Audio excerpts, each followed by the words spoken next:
Hi there! I am going to do a quick Photoshop tutorial on how to make Scotch tape on your layouts. I would like to make it look like this picture of my boyfriend is taped to the craft paper behind it. The first thing we're going to do is go to File and New. We're going to open a new document. We're going to do about 4 inches wide by about 2 inches tall, so it'll give us plenty of space. And I'm going to fill the background with black so it's easy to see what I'm doing. Go over here to the Layers palette. We're going to make a new layer. And then use your selection tool to draw a long, kind of thin rectangle. We're going to go ahead and fill that with a beigeish white color. If you don't like how that looks, you can also use like a very light gray.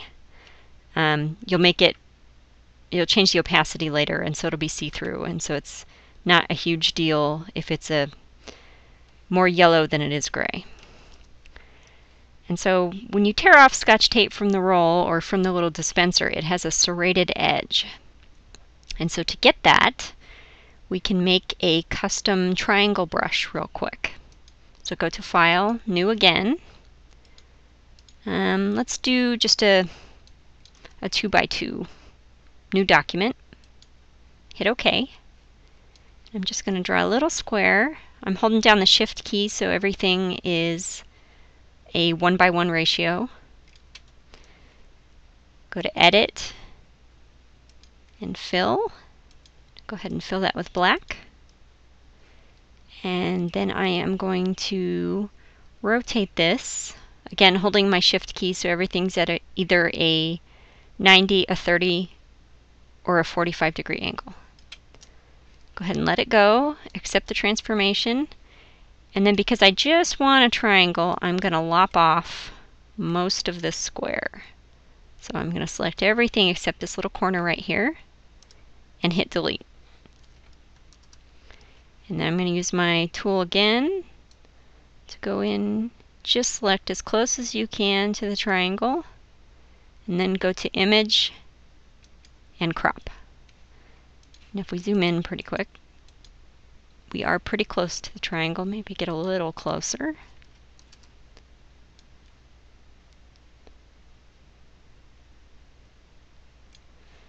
Image and Crop again.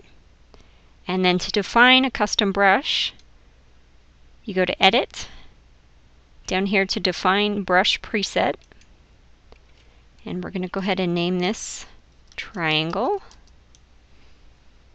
and click OK. Now we'll go ahead and go back to our tape layer and cut these serrated edges down the sides. So for the serrated edges, you're going to use your eraser block tool. You're going to change it to brush mode, and then you're going to select the triangle brush you just made. Now, 48 pixels is a little bit big. Let's turn this down to about 20. And then to get the nice separation between each brush, so it's not just a non-distinct swath of triangles, we're going to go over here to the Brushes palette. You're going to click on Brush Tip Shape and go down here to the spacing and change this to about 100. Sometimes I like to use maybe 105. Try that. Go ahead and close that. You're going to position your brush where you want it to start, and then to get a nice straight line, you just hold down the Shift key and click your mouse and pull down. And you can see right there, I didn't quite grab it all. There we go. Now to do the other side, we want the triangles pointing in the other way. So we're going to go back to the Brushes palette, and we're going to go here to this angle box and change this 180 degrees. That's just going to flip it halfway around.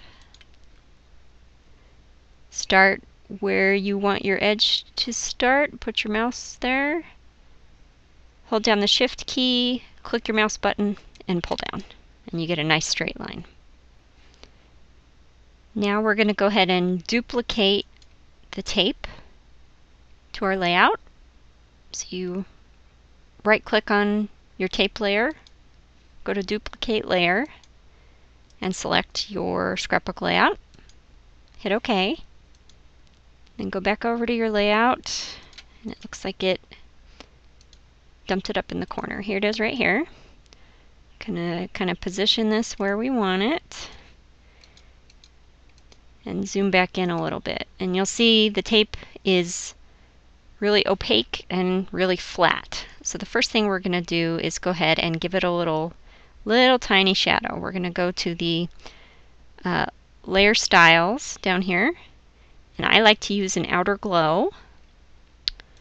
First thing we're going to do is change this color to black.